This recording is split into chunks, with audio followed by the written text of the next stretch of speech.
Nesse vídeo eu quero tratar a respeito da seguinte questão: é possível e provável viver de renda sem a necessidade de fundos imobiliários? Eu posso viver de renda somente com ações, tipo BB Seguridade e outras? Vamos tratar a respeito disso, porque pode não parecer, mas é um tema muito importante para o seu planejamento financeiro, para a sua aposentadoria. Mas antes de continuar, eu quero te convidar a conhecer a minha consultoria de investimentos, que é comigo, não tem delegação de trabalho. Por isso as vagas são bem limitadas, porque o serviço é bem personalizado e depende da minha agenda. Então se você estiver precisando agora de um serviço de consultoria comigo, eu que vou te atender, o link está aqui na descrição e no primeiro comentário fixado. Porque a hora que a agenda fecha, isso é real. E eu deixo fechado por um bom período, porque não dá, né? Apenas uma pessoa atendendo. Então, basicamente é isso, tá bom? Fundos imobiliários e ações, a discussão infinita. Aqui não é para tratar disso. Isso já tá, né, exaurido na internet. O ponto é, se eu, investidor, quero só ter ações, eu posso? Ou eu necessito dos fundos imobiliários? Porque quais são as fases normais? Se fosse algo linear, a gente sabe que não é, mas quais seriam as fases normais de construção do patrimônio? Então, primeiro, eu estou na fase de acumulação, estou ali guardando dinheiro semanalmente, mensalmente, trimestralmente ou semestralmente, depende do indivíduo, estou guardando, acumulando, acumulação. Nessa fase, a gente sabe que o ideal é o foco em ações. Allos, BB Seguridade, Itaúsa, Petrobras. Exemplos que eu trouxe aqui. Por quê? Porque existe uma tendência de empresas se valorizarem mais. Uma tendência não é certeza. Não existe certeza no mercado financeiro. Por que existe essa tendência? Por alguns motivos e pressupostos lógicos. Que são, se os negócios renderem menos que os imóveis, falando de fundos imobiliários de tijolo, é inviável o próprio negócio de locação imobiliária. Porque o negócio de locação imobiliária é locação para negócios, para empresas. Então, para que uma empresa possa subsistir e prosperar, ela precisa render mais do que os imóveis. Por outro lado, as empresas correm mais riscos. Isso é tranquilo de entender. É por isso que a gente espera uma valorização maior das empresas. E porque existe outro detalhe também. As empresas, elas podem reter mais o seu resultado. Então, vamos supor que a empresa esteja numa fase de crescimento pontual, mesmo que seja uma empresa de dividendo. E aí, ela não quer se endividar. Ela pode também, se estiver ali tranquila financeiramente, mas ela não quer. Ela quer reter mais do lucro. Ou usar os dois, tanto dívida quanto retenção de lucro. O problema é que o fundo imobiliário não tem essa possibilidade. Ele necessita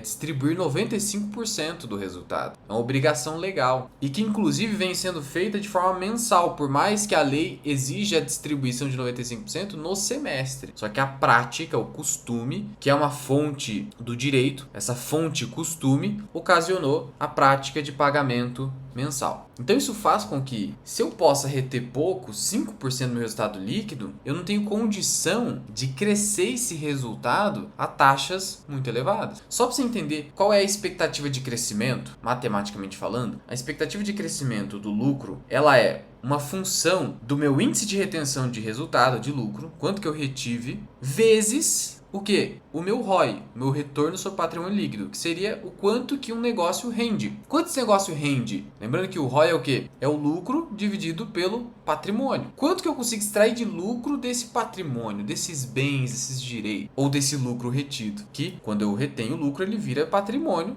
do fundo ou da empresa. Perfeito, né? Então tá. Sendo assim, vamos lá. Vamos supor que tanto a HGBS quanto a Allos apresentem um ROI, vamos lá, de 15%, excepcionalíssimo. Isso aqui eu tô viajando na maionese, rapaz. Mas vamos supor que tem o mesmo ROI, de 15%. A gente sabe que não é assim, mas vamos supor. Tá. No caso, a Allos, ela pode reter aí mais do que só 5% do resultado. Ela pode escolher reter, por exemplo, 20% do resultado. Eu vou colocar 15%, tá? O que já daria um payout alto de 85%. É payout aí de BB Seguridade, de Ambev. Vamos lá então. Então, qual que é a minha perspectiva? O meu aumento esperado do lucro líquido. É esperado, não é certeza, tá bom? Você quer certeza na renda variável, você tá com expectativa equivocada. Então é 15% é o que eu retive de lucro, porque 85% eu paguei de dividendo. Então, eu vou multiplicar pelo ROI, que também é 15. 15 vezes 15. 15% vezes 15%. Então, eu tenho uma expectativa de o meu lucro líquido, só a partir do resultado retido, crescer com esse ROI a uma taxa de 2,25% ao ano. Maravilha? Então, o que isso significa? Que se meu lucro no ano 1 é de 100 milhões, eu aplico uma taxa de 2,25, meu lucro no ano 2 será de 102,25 milhões de reais, tá bom? E assim sucessivamente. E aí, no ano 3, eu vou pegar esse resultado e adicionar mais 2, vamos lá, mais 2,25, supondo que eu retenha 15% e que eu pegue 15% de ROI consistentemente. Agora, no ano 3, meu lucro será de 104,55. É taxa composta, Kager, aquele indicador Kager. Tá bom. Agora vamos para o HGBS. Mesma situação, idêntica, 15% de ROI, só que não tem a possibilidade de fazer a retenção. Eu só posso reter 5. Então, qual é a perspectiva de aumento do meu resultado líquido? 0,75, Luan? Menos do que 1%? Menos do que 1%. Mas como, cara? Menos de 1%, menos que inflação. Sim, essa é a perspectiva. Não significa que vai ser isso aí. Mas, numa comparação fria, é isso que significa o tanto que você retém de resultado em relação ao seu ROI. Como que o fundo, então, consegue crescer o resultado líquido? Olha, mantida a margem líquida dos dois negócios, tanto do fundo imobiliário quanto da empresa, consegue crescer a partir do reajustamento dos contratos de locação. Mas eu estou te falando aqui matematicamente por que a gente espera maior crescimento do resultado de uma empresa. Simplesmente por ela poder reter mais lucro. E outro detalhe também, no geral, excelentes negócios possuem um ROI bem superior a excelentes negócios imobiliários que possuem um ROI, que a gente não chama de ROI, mas vamos colocar assim, que cara, dificilmente vai passar de 11. O cap rate, que é o indicador que a gente usa em imóveis, cap rate de 12% é raro. Então tem essa dificuldade também. É o que eu falei, a gente espera que os negócios rendam mais, porque senão os negócios dependentes desses negócios, que são os imobiliários, eles não prosperam. Porque qual que é a ideia de fundo imobiliário? Originariamente falando, é você pegar imóveis com negócios conservadores, shopping center e galpões logísticos, e ganhar renda mensal com base nesses negócios conservadores. Só que aí é que tá. Eu distribuí mais, então a perspectiva é desse resultado subir menos. E aí como que os fundos imobiliários acabam crescendo? Eles buscam crescimento através de dívida e através de emissões. Mas excluída a dívida e as emissões, não tem como você esperar um crescimento do lucro de um fundo imobiliário maior que de uma empresa. E isso decorre matematicamente pela retenção de lucro inferior. Simples assim. Ao mesmo tempo, eu estou recebendo renda. Então, eu estou trocando o crescimento do meu lucro pela renda imediatamente. Então, voltando lá, a nossa ideia de crescimento do patrimônio. Então, na fase de construção patrimonial, o fundo imobiliário não é a melhor opção. Porque a renda que está sendo paga agora está limitando o meu crescimento. E aí, o que adianta eu receber uma renda se meu patrimônio é muito pequeno ainda? Entendeu? Qual que é a lógica? Então, essa que é a grande questão. Agora, se eu já tenho um patrimônio grande, eu saí da fase de acumulação e eu começo a migrar ou fazer uma transição para a fase de usufruto, os fundos imobiliários são excelentes, porque eles pagam mensalmente. Agora, é verdade também, aí que eu já começo a entrar nessa questão do vídeo, que se eu comecei a acumular patrimônio, sei lá, com 30 anos de idade, eu quero me aposentar aos 50, eu acumulo por 20 anos, e eu escolhi, total ou parcialmente, mas pelo menos majoritariamente, acumular patrimônio com ações, e deixei fundos imobiliários uma parcela pequena da minha carteira, só para gerar um quero-quero, como estímulo até psicológico, de ter a renda passiva ali, entrando lá ele na minha conta. Beleza, maravilha. E aí eu fui acumulando, fui me tornando um investidor bom, 20 anos, beleza. Aí, bateu os 50 anos, agora eu quero o quê? Quero usufruir, acumular para usufruir. O patrimônio tá aí para isso. E eu vou dar uma olhada na minha renda passiva, eu vou acompanhando todos os anos, né? Ó, aqui no Investidor 10 você consegue fazer isso. Aqui na minha carteira, eu vou em proventos, eu acompanho a renda passiva. Aí você pega o anual aqui, vê quanto que você... Ó, eu ganhei quase 150 mil ano passado, e é isso, né? Aí você fala, quanto que isso aqui deu por mês? Vai arredondar para 150. Divido por 12, pô, 12 mil.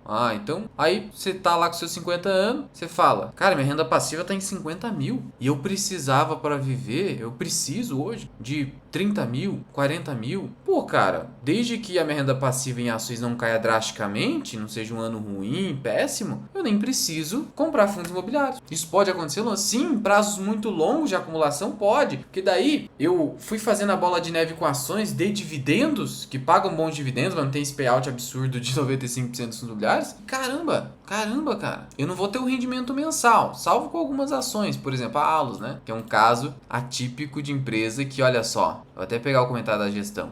Confirmamos o dividendo mensal entre 28 a 30 centavos por ação ao mês, caso atípico. E por coincidência ou não, é um shopping center, assim como esses fundos aqui de shopping, né? XPML, PMLL. Então, salvo se você não precisa da renda mensal pingando, você olha no anualizado, você vai falar, não preciso migrar para fundo imobiliário. Essas ações aqui, eu peguei exemplo de ações de dividendos. Essa aqui paga semestral, essa aqui paga trimestral, essa aqui trimestral também. Geralmente, isso pode mudar, obviamente. Aí não vai precisar. Bom, Luan, então, só que não existe garantia, tá? Porque o bom do fundo imobiliário é que mesmo em anos ruins, você ainda tem o pinga-pinga caindo. Não sofre tanto quanto os negócios em recessões. Tem esse ponto aí. Então aqui você tem mais previsibilidade. Então para você falar assim, ó, não precisa do fundo imobiliário na fase de usufruto, você tem que ter margem de segurança na renda passiva. Então a gente falou ali, eu preciso de 30, tá gerando 50, tem bastante margem de segurança, 20 mil reais de margem de segurança. Agora, eu preciso de 30, tá gerando 35, margenzinha dessa, basta que a minha renda passiva no ano ruim de recessão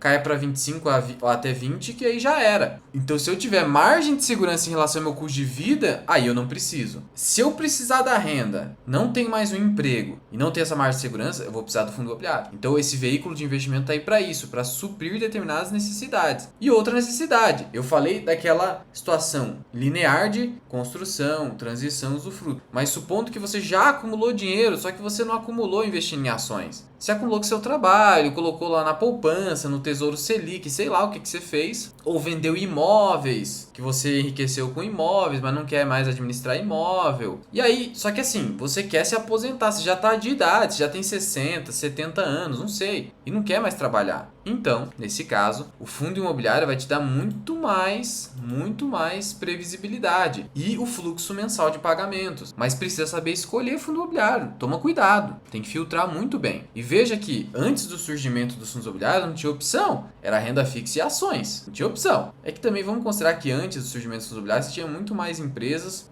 nos seus estatutos ou nas políticas de remuneração trazendo dividendo fixo para ações preferenciais. Ou isso é muito mais raro. Mas enfim, o fato é que essa solução fundo imobiliário é uma solução que o mercado criou para essas situações específicas, de alguém que já acumulou patrimônio por outros meios e aí quer viver do mercado, ou nesse caso de inexistência de margem de segurança entre as ações que eu fui acumulando ao longo do tempo e a renda passiva gerada. Então o fundo imobiliário ele pode ser complementar nessas situações ou até necessário para alguém que quer a renda agora. Mas você tem que entender que existe um trade-off. O que é o trade-off? É uma escolha que implica uma renúncia. Então, se eu escolho o fundo imobiliário, por necessidade ou não, eu estou automaticamente renunciando, fazendo trade-off, de um potencial de retorno maior que advém dos negócios, das ações. E outro detalhe ainda que traz esse potencial de retorno maior é o fato que nas empresas, né? Então, se uma Allos da vida, ela retém mais lucro, além dela ter esse potencial de crescimento maior, e aí ela utiliza a dívida para crescer ao mesmo tempo, a dívida na Allos é mais benéfica que uma dívida assumida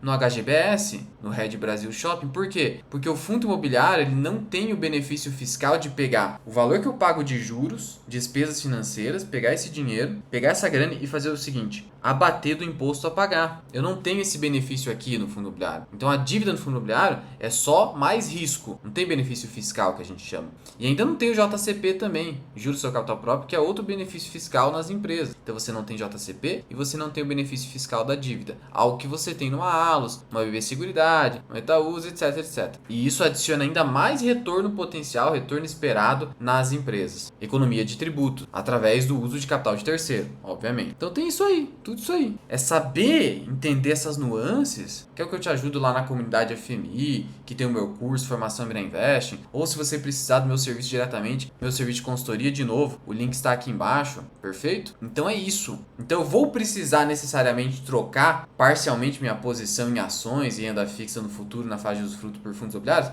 Não necessariamente, vai depender, eu vou ter que avaliar, depende das decisões que você tomou, né? Se você comprou certo, no tempo certo, isso também te ajuda na consultoria, e vai depender da sua necessidade atual. O que eu preciso agora? Qual é o meu momento de vida? Tá vendo que receita definitiva para todos os casos não existe. O que existe é individualização, caso a caso, e até conforto psicológico que você precisa. Não é todo mundo que suporta muita volatilidade. A tendência, de novo, novo, tendência das ações é produzir mais volatilidade. Não necessariamente isso vai acontecer, assim como não necessariamente as ações vão render mais que os fundos imobiliários. Não tem como garantir isso. De novo, existe o pressuposto lógico, matemático, eu já comentei aqui, não vou ficar repetindo, mas não existe garantia. Até porque você vai ter fundos imobiliários que vão render mais, vão dar mais dinheiro no seu bolso do que algumas empresas. Porque no mundo ideal, as empresas sempre vão render mais que os fundos imobiliários. Porque no mundo ideal, você tem empresas que nunca vão falir e que nunca vão produzir uma rentabilidade baixa. Para as empresas que sempre, tipo uma Itaúsa, sempre dão bons retornos, sempre deram, aí maravilha. Eu não consigo vislumbrar uma Itaúsa rendendo menos do que o melhor dos fundos imobiliários. Mas